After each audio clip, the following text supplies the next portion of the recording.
Good evening students, you are warm welcome on the Dask Libro. देखो बड़ा easy question है। क्या कह रहा है? अभिक्रिया 2A plus B goes to A2B। ठीक है ना।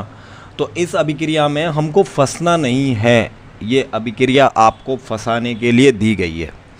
ठीक है ना, क्योंकि यहाँ दे रखा है 2A और यहाँ दे रखा है A2 और जो वेग समीकरण है वहाँ पर कोटि दी हुई है A की 1। ठीक है, तो ध्यान से प्रश्न को सॉल्व करना है। अच्छा क्वेश्चन है, देखने से अच्छा लग रहा है। कह रहा है कि वेग समीकरण दे रखा है, यहाँ के का मान यानी के की वैल्यू दे रखी है इसने। प्रारंभिक वेग की गणना कीजिए जब A 0.1 मोल पर लीटर एवं B 0 पर मोल लीटर हो। ठीक है, पहला क्वेश्चन तो ये। तथा अभिक्रिया वेग की गणना कीजिए जब A घटकर 0.06 मोल पर लीटर रह जाए। ठीक है जी, तो हम जानते हैं, एक एक करके करते हैं। पहले को सॉल्व करेंगे।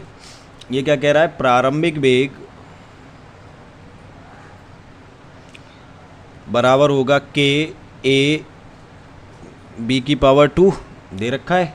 के की वैल्यू कितनी दे रखी है बेटा जी? 2.0 इंटू 10 टू द पावर -6। ए की वैल्यू दे रखी है 0.1 और बी की वैल्यू दे रखी है 0.2 का होल स्क्वायर।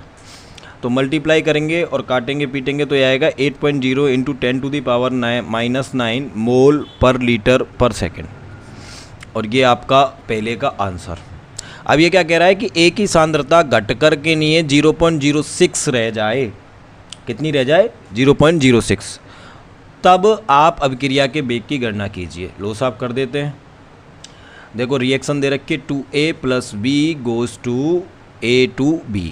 ठीक है जी। मान लेते हैं कि टाइम बराबर t बराबर 0 पर इसकी सांद्रता थी A जो दे रखी है कितनी? 0.1 और इसकी सांद्रता थी B जो दे रखी है 0.2। तब ये कुछ भी बना नहीं होगा, लेकिन टाइम बराबर t पर इसकी सांद्रता में से कुछ कमी आई होगी, यानी कि A-x, और कमी आने के बाद में इसकी जो सांद्रता है वह रह गई 0.06 और इसकी जो सांद्रता है वह कितनी रह जाएगी? B माइनस बाई ये रह जाएगी आपकी 0.18, क्योंकि यहाँ 2A दे रखा है। कितना दे रखा है? 2A। इसके अनुसार इसकी सांद्रता तिगनी हो जाएगी और यह हमारा कुछ बन जाएगा, उससे हमें कोई लेना देना नहीं है।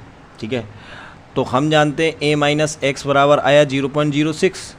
बोलो, तो x बराबर हो गया A-0.06। तो कितना घटा? ये घटा 0.1 माइनस 0.06। तो x यानी कि घटा कितना? 0.04 मोल पर लीटर, इतना घटा। तो B की सांद्रता में कितनी कमी आई?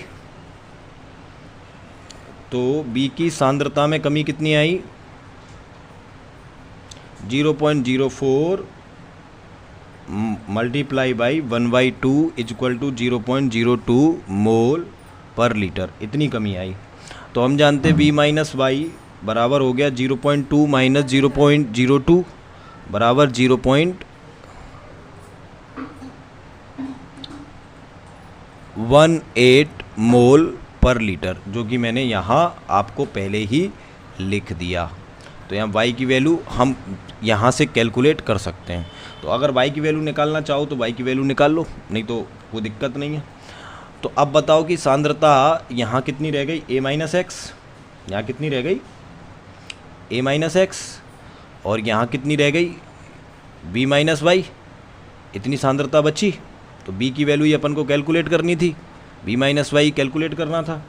अतः वेग बराबर होगा के A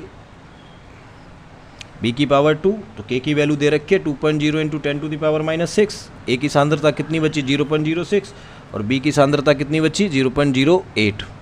बोलो भाई, मल्टीप्लाई करो तो ये आएगा 3.89 इंटू 10 टू द पावर -9 मोल पर लीटर पर सेकेंड। तो हम कहेंगे अर्थात जब A घटकर 0.06 मोल पर लीटर रह जाएगा तो अभिक्रिया का वेग 3.89 इंटू 10 टू द पावर -9 मोल पर लीटर पर सेकेंड हो जाएगा। यही इसका आंसर है। मिलते हैं आपसे नेक्स्ट वीडियो में।